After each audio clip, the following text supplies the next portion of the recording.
다은아, 우리 이혼 안 할래? 난 아파서 못 살겠어. 내 인생 마지막 여정, 너랑 함께 보내고 싶어. 내 이름은 한다은. 한 큐레이터로 불리기 전 나는 민준 씨 안에 우리 집 며느리가 먼저였다. 그 신분으로 꼬박 10년을 살았다. 10년, 3650일 밤낮을 나는 마치 프로그램이 설정된 기계처럼 경기도 일산의 100평방미터 남짓한 전세 아파트에서 하루하루를 보냈다. 나의 꿈, 나의 이름, 한때 반짝이던 내 인생은 모두 닳아 없어지고 집어삼켜져 결국 현모양처라는 내 글자만이 뼈에 차갑게 낙인처럼 찍혔다. 한때의 나는 이런 사람이 아니었다. 28, 내가 단독으로 기획한 첫 현대미술 전시가 인사동에서 대성공을 거뒀던 그날을 아직도 기억한다. 그날 스포트라이트 아래 몸에 꼭 맞는 검은색 롱드레스를 입고 마이크를 쥔 나는 거침없이 말을 이어갔다. 강민주는 객석에 앉아 숨김없는 감탄의 눈빛으로 나를 바라보고 있었다. 그는 내 자신감을 사랑한다고, 예술을 이야기할 때 내 눈에서 반짝이는 빛을 사랑한다고 했다. 나는 사랑과 결혼했다고, 내 영혼을 알아주는 남자와 결혼했다고 믿었다. 하지만 결혼의 실체는 시어머니가 결혼 첫날 내게 건넨 앞치마였다. 다은아, 우리 민준이 광화문에 있는 대기업 다녀서 스트레스가 많아. 남자가 밖에서 고생하면 여자가 집안을 잘 건사해야지. 그게 현모양처 아니겠니? 내가 하는 그 일, 사람들 앞에 나서는 데다 돈도 얼마 못 벌잖아. 차라리 그만두고 집에서 내조나 착실히 해. 내 눈 속의 빛을 사랑한다던 남자, 강민주는 그저 옆에서 맞장구를 쳤다. 엄마 말이 맞아? 나 혼자 버는 걸로도 충분해. 당신까지 그렇게 힘들 필요 없어. 그렇게 나의 큐레이터 이력은 10년 전에 멈춰섰다. 내 세상은 화려한 빛으로 가득했던 갤러리에서 기름때 낀 주방 바닥 한편으로 쪼그라들었다. 매일 새벽 5시 반, 강민준의 알람이 울리기 전에 일어나 반듯하게 다린 셔츠를 준비하고 그가 좋아하는 된장찌개를 끓였다. 그 다음은 청소, 끝없는 청소였다. 나는 강박증 환자처럼 집안 구석구석을 광이 나도록 닦았다. 시어머니가 언제든 불시 점검을 와서 흰 장갑으로 창틀을 훑고는 그럴 줄 알았지. 내가 뭘 제대로 하겠어라는 경멸적인 눈빛으로 나를 쳐다볼 것이기 때문이었다. 어휴, 우리 민준이 돈만 축내고 이런 사소한 일 하나 제대로 못하네.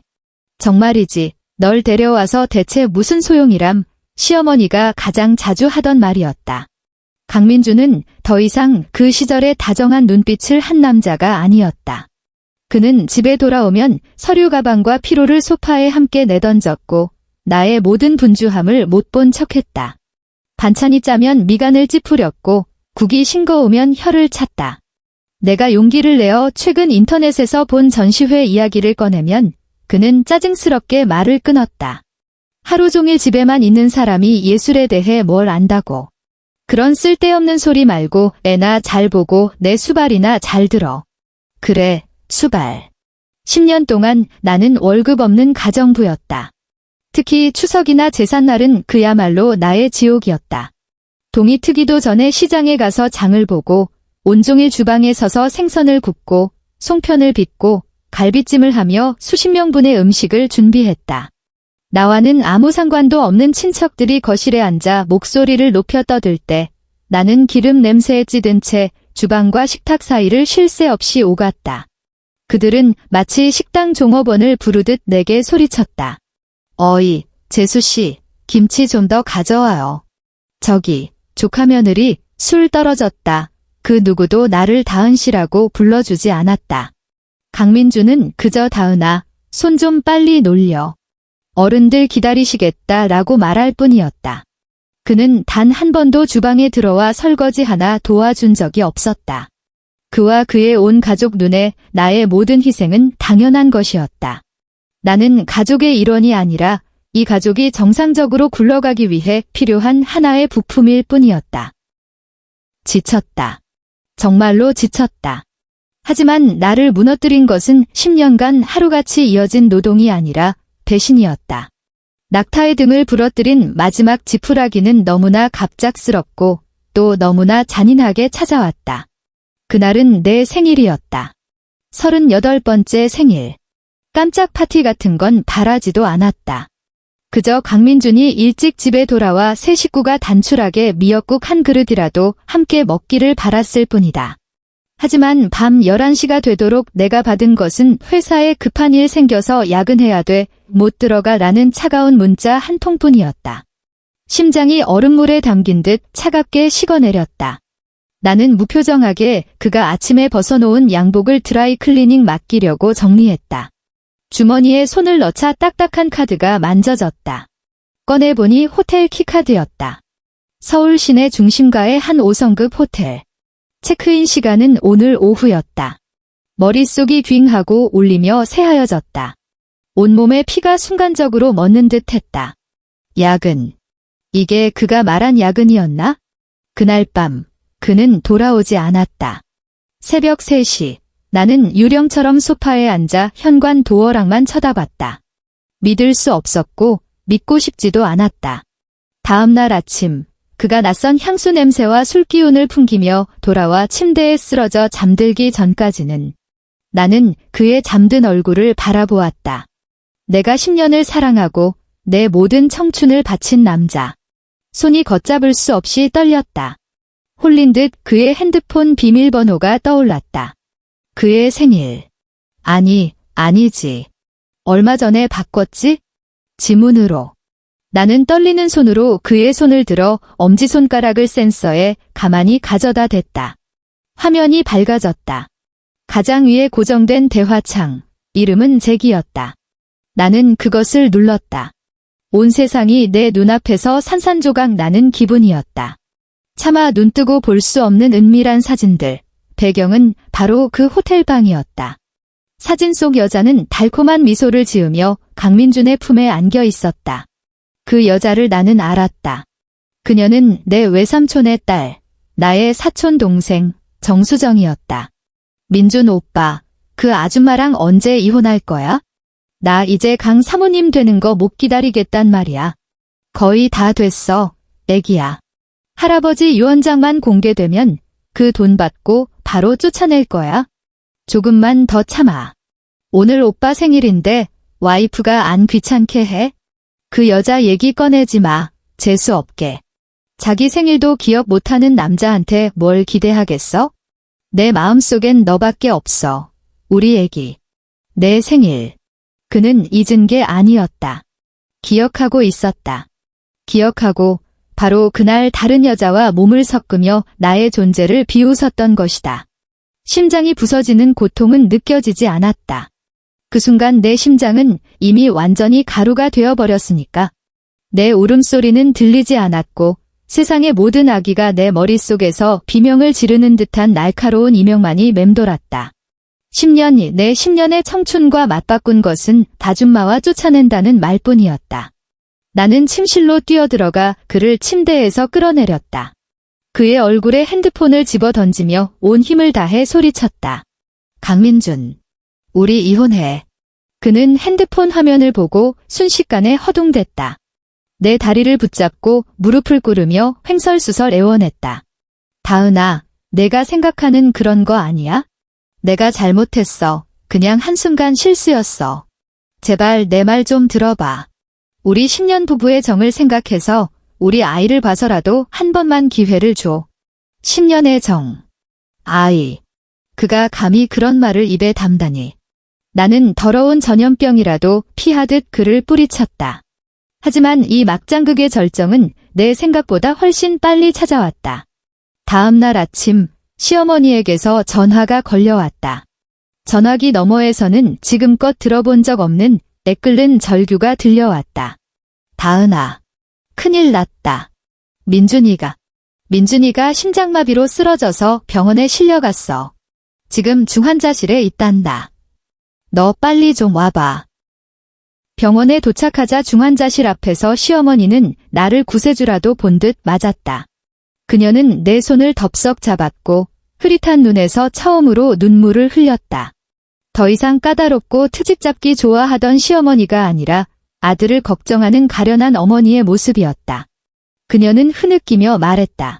다은아, 내가 잘못했다. 민준이가 내게 죽을 죄를 졌어. 하지만 지금 애가 저기서 사경을 헤매고 있잖니. 의사 말이 더 이상 충격을 받으면 안 된대. 내가 너한테 빌게. 우리 10년 정을 봐서, 지금 저 안에 누워있는 쟤를 봐서라도 이혼 얘기는 우리 좀 미루면 안 될까? 제가 다 낫고 나면 내가 무릎이라도 꿇고 사죄할게. 그녀의 늙은 얼굴과 비굴한 애원을 보니 내 마음이 어처구니없게도 약해졌다. 10년이면 돌덩이도 데워질 시간 아닌가? 어쩌면 정말로 그가 잘못을 뉘우치고 있는지도 모른다. 어쩌면 내가 고개를 끄덕이려던 바로 그 순간 크고 분노에 찬 목소리가 복도에 천둥처럼 울려 퍼졌다. 한다은. 돌아보니 남대문 시장에서 30년간 김치를 팔아온 우리 엄마가 생선 비린내가 밴 옷을 입은 채 헐레벌떡 달려오고 있었다. 엄마는 시어머니에게서 나를 확 잡아챘다. 그 힘이 어찌나 센지. 엄마는 시어머니는 쳐다보지도 않고 오직 나만을 노려보더니 낡은 천 가방에서 서류 한 뭉치를 꺼내 내 가슴팍에 던졌다. 이혼 합의서였다. 지금. 당장. 구청 가서 도장 찍어. 엄마의 눈은 핏발이 서 있었고 목소리는 분노로 떨리고 있었다. 여기서 뭘 꾸물거리고 있어? 너 죽고 싶어. 이해할 수 없었다. 정말로 이해할 수 없었다. 나는 엄마를 보고 또 중환자실의 붉은 등을 보며 눈물을 터뜨렸다. 엄마, 민준 씨 아직 저 안에 있단 말이야. 어떻게 이렇게 모질 수가 있어. 엄마는 내 말을 못 들은 척내 팔을 잡고 밖으로 끌었다. 엄마의 손톱이 살을 깊게 파고들었다. 그 힘은 단호했고 저항을 허락하지 않았다. 병원의 눈부신 조명 아래 엄마는 내 귓가에 우리 둘만 들을 수 있는 목소리로 한 글자 한 글자 힘주어 말했다. 한다은, 이 등신 같은 기집애야. 정신 똑바로 차려. 너 잊었어. 네 시어미가 옛날에 어떻게 네 시아버지 본처, 그러니까 민준이 큰아빠 친엄마를 속 터지게 쫓아내고 재산을 독차지했는지 잊었냐고. 강씨 집안 그 늙은 회장님이 그렇게 첩질로 들어앉은 며느리를 제일 증오했어. 나는 얼어붙었다. 그런 옛날 이야기는 어렴풋이 듣기만 했을 뿐이었다. 엄마는 계속해서 소리쳤다. 내가 요 며칠 시장에서 강씨 집안이랑 인연 있다는 늙은이들한테 들었는데 그 회장님이 곧 돌아가실 때가 돼서 유언장을 미리 써놨대. 그 유언장에 판교에 있는 100억짜리 땅이 있단다. 그걸 상속받을 유일한 조건이 하나뿐인 손자 강민준이가 유언장 낭독하는 그날 반드시 안정적인 혼인관계를 유지하고 있어야 한다는 거야. 이제 알겠냐? 걘 심장마비가 온 게 아니라 100억짜리 유산이 날아갈까 봐쇼하는 거라고. 엄마의 말은 섬광처럼 내 10년 결혼 생활에 짙은 안개를 순식간에 갈라놓았다. 판교 땅, 100억 유산, 안정적인 혼인관계. 순간 모든 조각이 맞춰졌다. 왜 강민주는 외도가 발각된 후 노발대발하기는커녕 허둥지둥 무릎을 꿇고 용서를 빌었을까? 왜 시어머니는 이 절묘한 타이밍에 평소와 달리 내게 다정하게 굴며 악어의 눈물까지 흘렸을까? 왜 이 심장마비는 내가 이혼을 요구한 바로 다음 날 이렇게 시기적절하게 찾아왔을까? 알고 보니 이 모든 것은 사랑 때문도 후회 때문도 그 우스꽝스러운 10년의 정 때문도 아니었다. 이것은 나의 마음 약함과 동정을 담보로 한 치밀하게 계획된 사기극이었다. 그들은 나라는 아내를 붙잡으려는 게 아니라 100억 유산의 상속권을 지키려 했던 것이다. 한다은은 그들의 눈에 단 한 번도 사람이 아니었다. 나는 그들이 막대한 부를 얻도록 보증하는 도구이자 유언장 낭독 전에 반드시 붙잡아둬야 할 혼인 상태라는 기호에 불과했다. 그들은 심지어 가짜 쥐독 쇼까지 벌이며 나를 올가매고 내게 남은 마지막 한 톨의 선량함을 이용하려 했다. 나는 엄마가 쥐어준 이혼 합의서를 내려다보았다. 그 위에 모든 글자가 선명하게 보였다. 재산 분할 항목에는 분명하게 적혀 있었다. 일산의 이 전세 아파트, 전세 보증금 2억은 내 10년 청춘의 보상으로 내가 가질 것, 아이의 양육권은 내게 있으며 강민주는 매달 200만 원의 양육비를 지급할 것, 이것은 내가 이미 준비해둔 나의 마지막 방어선이었다. 차가운 분노가 발끝에서부터 정수리까지 치솟아 마음속에 남은 마지막 망설임이 불씨를 꺼뜨렸다. 아픔도 눈물도 더 이상 느껴지지 않았다. 나는 고개를 들어 불안과 결의로 가득 찬 엄마의 얼굴을 보았다. 평생을 시장 바닥에서 구르며 삶에 거칠게 달아버린 이 여자는 그러나 가장 투명하고 날카로운 지혜를 가지고 있었다. 엄마는 가장 소박한 생존 법칙으로 화려한 가문으로 위장된 이 더러운 계략을 꿰뚫어 보았다. 엄마, 내 목소리는 바싹 말라 갈라졌다. 쓸데없는 소리 마. 엄마의 눈빛은 의심의 여지가 없었다. 지금 당장 구청으로 가. 쟤들이 아직 널 만만한 혹으로 보고 있을 때 우리가 먼저 움직여야 돼. 빨리. 더 이상 망설이지 않았다. 나는 그 서류를 마치 내 새로운 삶의 유일한 기회인 양꽉 움켜쥐었다. 엄마를 따라 거의 뛰다시피 병원을 빠져나왔다. 택시를 잡아타고 곧장 구청으로 향했다. 차 안에서 나는 떨리는 손으로 핸드폰을 꺼내 아직 병상에 누워 견기 중일 그 남자에게 메시지를 보냈다. 강민준 씨, 이혼 합의서에 내 도장은 찍었어요. 우리 침실 침대 머리맡 서랍에 넣어뒀으니 당신도 도장 찍고 내일 구청에서 봅시다. 그리고 핸드폰 전원을 꺼버렸다. 구청은 한산했다. 나는 로봇처럼 직원의 안내에 따라 서류를 제출하고 서명하고 지장을 찍었다. 이혼 확인란에 붉은 도장이 쾅 하고 찍히는 순간 10년간 나를 짓누르던 무거운 족쇄가 그 소리와 함께 산산조각 나는 것 같았다. 구청을 나서자 햇살이 눈부셔 눈을 뜰 수 없었다. 깊게 숨을 들이쉬자 공기 중에는 더 이상 병원의 소독약 냄새도 그 집의 기름 냄새도 없었다. 핸드폰 전원을 켰다. 수십 통의 부재중 전화를 무시하고 시어머니의 번호를 찾아 메시지를 작성했다. 어머님, 10년간 보살펴주셔서 감사했습니다. 민준 씨 병은 어머님께서 잘 부탁드립니다. 저희 이혼 증명서는 내일 변호사를 통해 댁으로 직접 보내겠습니다. 앞으로는 더 이상 연락하지 말아주세요. 전송. 그리고 강민준과 시어머니의 모든 연락처를 차단했다. 엄마가 내 옆에 서서 등을 두드려 주었다. 아무 말도 하지 않았다. 하지만 나는 알았다. 이 순간부터 나는 더 이상 민준 씨 아내도 우리 집 며느리도 아니라는 것을. 나는 한다은이다. 한 번 죽었다가 다시 살아난 사람. 나의 반격은 이제 막 시작되었다. 이혼 수속을 마친 다음 날 기적이 일어났다. 중환자실에서 사경을 헤매며 어떤 충격도 받으면 안 된다던 강민준이 그날 오후 바로 퇴원 수속을 밟았다고 했다. 병원 간병인에게서 들었다는 엄마 말로는 그가 침대에서 내려올 때 날아갈 듯이 걸었다고, 도저히 저승문턱에서 돌아온 심장병 환자 같지 않았다고 했다. 내 변호사 친구는 약속대로 이혼증명서 사본을 강씨 댁에 전달했다. 듣자 하니 나의 전 시어머니는 그 종이를 보자마자 얼굴이 종이보다 더 하얗게 질려 그 자리에 주저앉았다고 한다. 그 후로 내 핸드폰은 쉴 새 없이 울려댔다. 내게 연락이 닿지 않자 그들은 온갖 친척과 친구를 통해 메시지를 보내고 전화를 걸어왔다. 내가 번호를 바꾸자 그들은 기어코 남대문 시장에 있는 우리 엄마 가게까지 찾아냈다. 첫 번째 공격은 저주였다. 어떤 먼 친척벌되는 고모가 전화를 걸어와 다짜고짜 소리를 질렀다. 한다은, 너는 어떻게 이렇게 악독한 년이냐? 민준이가 그렇게 아픈데 이 타이밍에 이혼을 해? 너 양심도 없어? 우리 강씨 집안이 8대에 걸쳐 재수가 없어서 너 같은 배은망덕한 걸 며느리로 들였지. 나는 한마디 대꾸도 없이 전화를 끊고 차단했다. 두 번째는 강민준이 직접 나선 제절한 공세였다. 그는 어디서 구했는지 내 새 번호로 연락해왔다. 다은아, 여보, 내가 잘못했어. 정말 잘못했어. 다시 한 번만 기회를 주면 안 될까? 수정이 걔랑은 깨끗하게 정리했어. 맹세할게. 우리 다시 합치자. 우리 아이를 위해서라도, 우리 10년의 정을 봐서라도. 내가 어떻게 나한테 이럴 수 있어?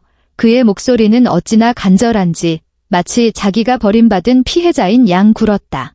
나는 코웃음을 쳤다. 10년의 정. 만약 10년의 정이 정말 있었다면 그가 어떻게 내 사촌 동생과 놀아났을까? 어떻게 내 생일날 그 아줌마 얘기 꺼내지 마 같은 말을 할 수 있었을까? 강민준 씨, 나는 얼음장처럼 차가운 목소리로 차분하게 입을 열었다. 우리의 정은 당신이 당신 사촌 동생 옷고름을 풀던 그 순간에 이미 죽었어요. 아이 걱정은 마세요. 아빠가 돈 때문에 목숨까지 내걸고 쇼를 했다고 똑똑히 말해줄 테니까. 전화기 너머는 죽음 같은 침묵에 잠겼다가 이내 길길이 날뛰는 고함으로 바뀌었다. 한다은, 너 진짜 호의를 베풀어주니까 권리인 줄 아네? 나는 다시 전화를 끊고 차단했다. 마지막 비장의 카드는 나의 전 시어머니였다. 그녀는 기어코 우리 엄마의 시장 가게로 찾아와 모든 사람이 보는 앞에서 시어머니가 며느리에게 돌아와 달라고 무릎 꿇고 비는 신파극을 연출하려 했다. 하지만 우리 엄마가 누구던가. 남대문 시장에서 30년간 온갖 인간 군상과 부대끼며 어떤 꼴을 못 봤으랴. 엄마는 김치를 담그려던 소금물통을 집어들고는 뿌릴 기세로 소리쳤다. 꺼져. 이 늙은 여우 같은 게. 어디 와서 내 장사터를 더럽혀. 너희 집구석 그 더러운 속셈으로 아직도 내 딸을 속이려고 들어? 내가 똑똑히 말하는데 내 눈에 흙이 들어가기 전까지는 너희들 다시는 다은이 볼 생각 마. 전 시어머니는 엄마의 기세에 눌려 뒷걸음질 치다 꽁지가 빠져라 도망쳤다. 이 소동이 끝난 후 그들은 마침내 본색을 드러냈다. 강민준의 삼촌, 제사 때나 몇 번 봤던 남자가 변호사를 통해 내게 연락해왔다. 내가 일주일 내로 강민준과 재결합 수속을 밟는데 동의하면 회장님의 유산이 들어온 후에 그 판교 땅 수익의 10%를 떼어주겠다는 것이었다. 100억의 10%, 그러니까 10억.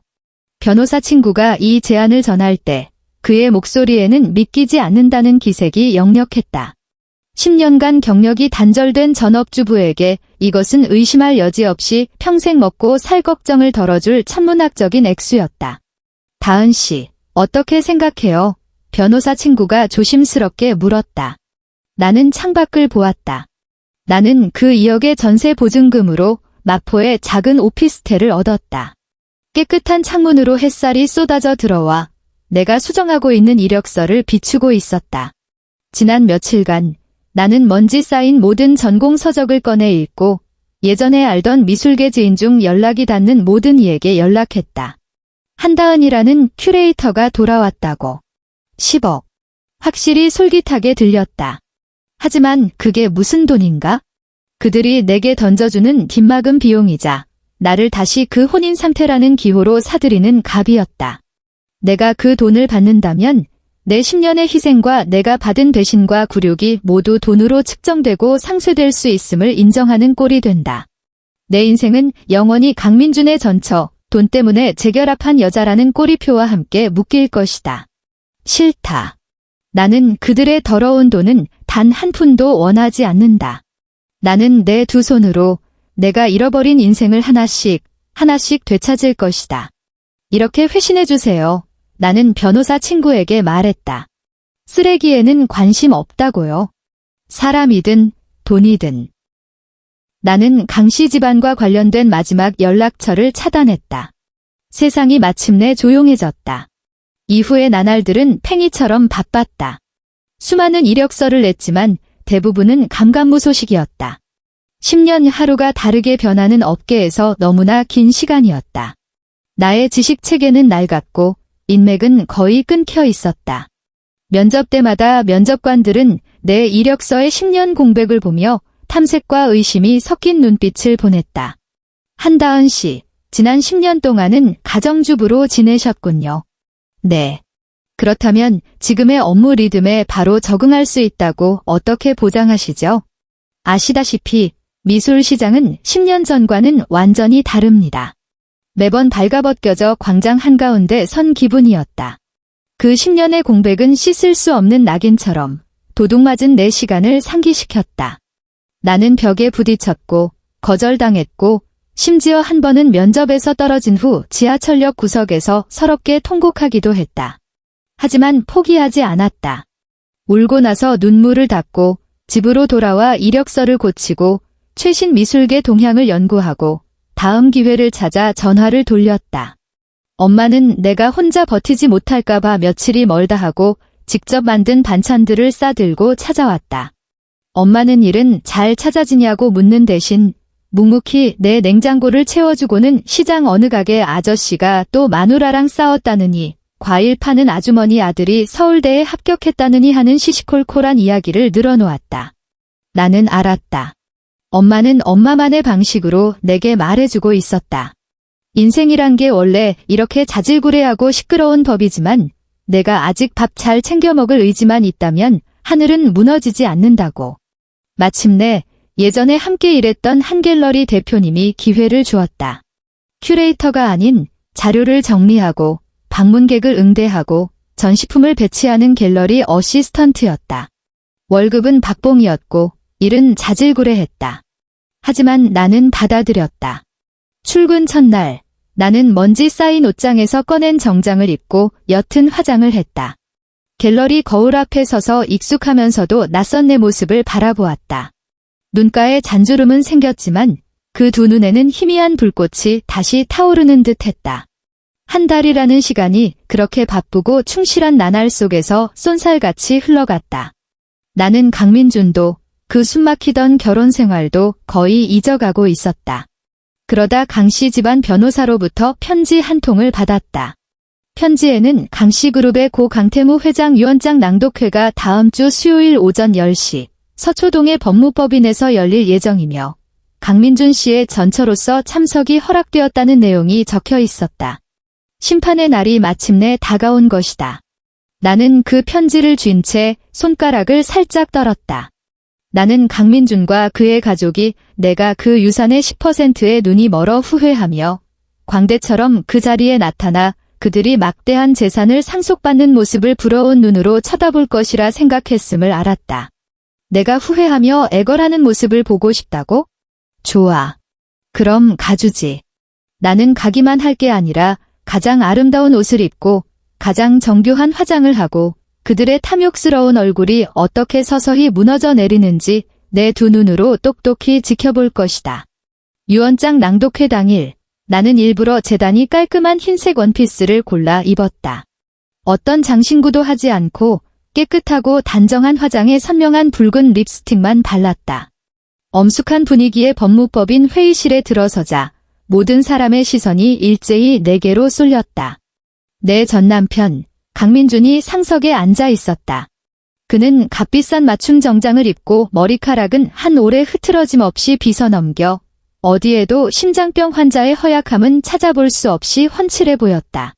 그는 나를 보고 순간 당황한 기색을 비쳤다가 이내 경멸과 의기양양함이 뒤섞인 표정으로 바꾸었다. 거봐, 결국 왔잖아. 후회되지, 라고 말하는 듯 했다. 그의 곁에 앉은 전 시어머니는 코로 흥소리를 내며 칼날 같은 눈빛으로 내 몸에서 살 두 점이라도 도려낼 듯 노려보았다. 그 옆에는 나의 착한 사촌 동생 정수정이 앉아 있었다. 그녀는 강민준의 팔짱을 낀 채 살짝 부른 배를 하고 승리자의 자태로 나를 도발적으로 쳐다보았다. 벌써 아이까지 생겼구나. 참으로 비극적인 희극이다. 나는 그들을 무시하고 변호사가 지정해준 방청석으로 곧장 걸어가 앉았다. 벽에 기댄 구석자리, 마치 나의 죄부인 신분을 선언하는 듯한 자리였다. 오전 10시 정각, 변호사가 시간을 맞춰 나타났다. 그가 헛기침을 하자 회의실은 순식간에 쥐 죽은 듯 조용해졌다. 지금부터 고 강태무 회장님께서 생전에 남기신 적법한 유언에 따라 유산 분배 방안을 낭독하겠습니다. 변호사는 회사 지분, 부동산, 현금 분배에 관한 내용을 읽기 시작했다. 강씨 집안의 먼 친척들은 저마다 목을 길게 빼고 긴장된 표정이었다. 내 마음은 호수처럼 고요했다. 이 모든 것은 나와 상관없는 일이었다. 마침내 가장 중요한 부분에 이르렀다. 변호사는 안경을 고쳤으며 아무런 감정도 싣지 않은 어조로 낭독했다.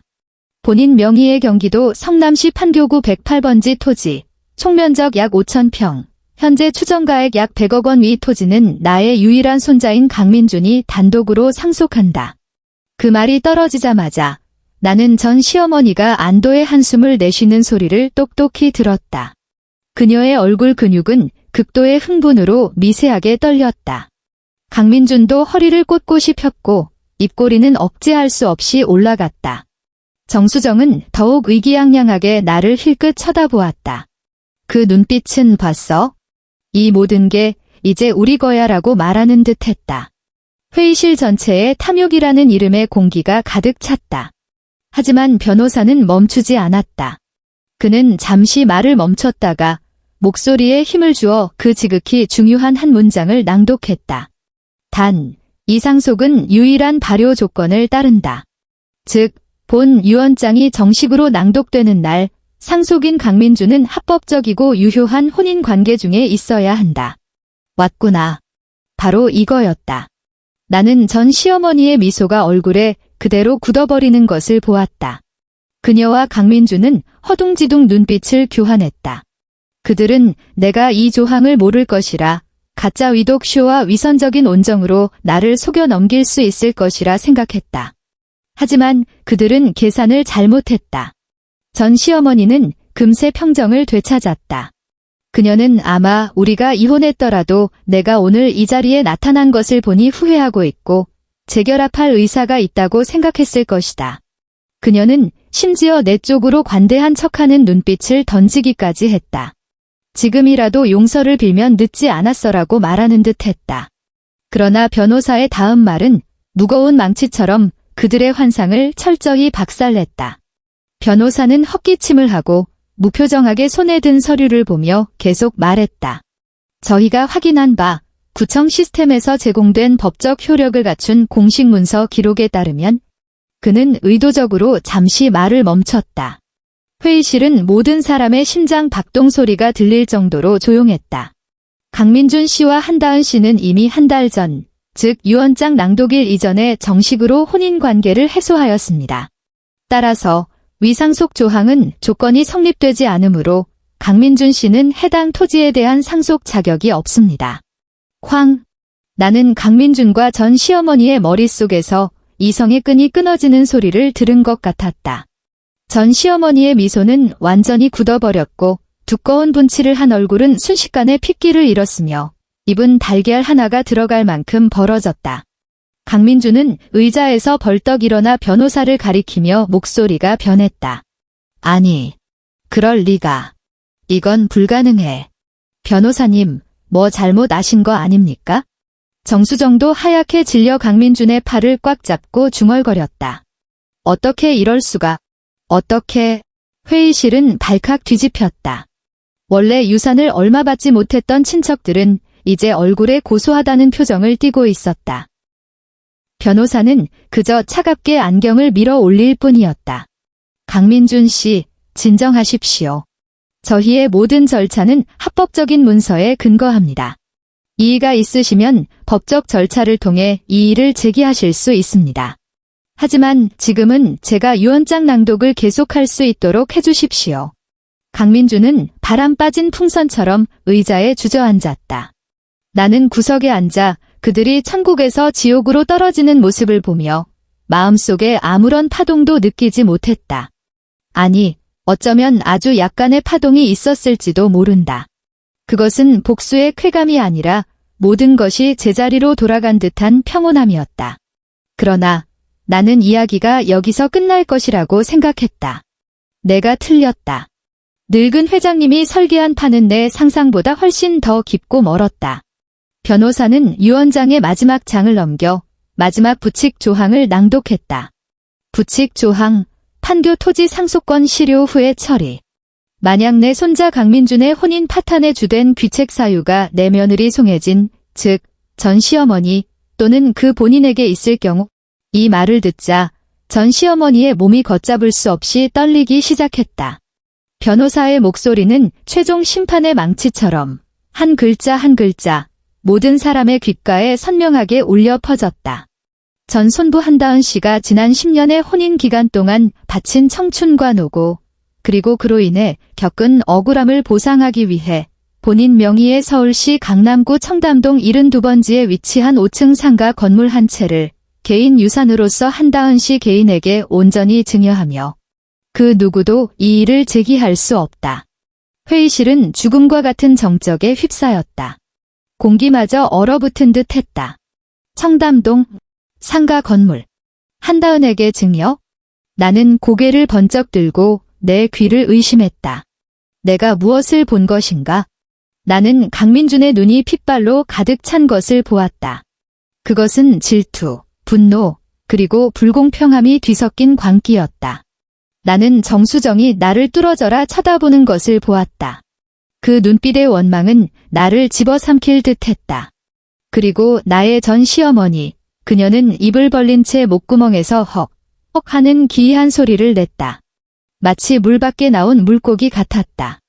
그녀는 나를 가리켰다가 변호사를 가리켰다가 한마디도 하지 못했다. 다음 순간 그녀는 눈을 뒤집고 의자에서 그대로 미끄러져 그 자리에서 기절해버렸다. 회의실은 순식간에 아수라장이 되었다.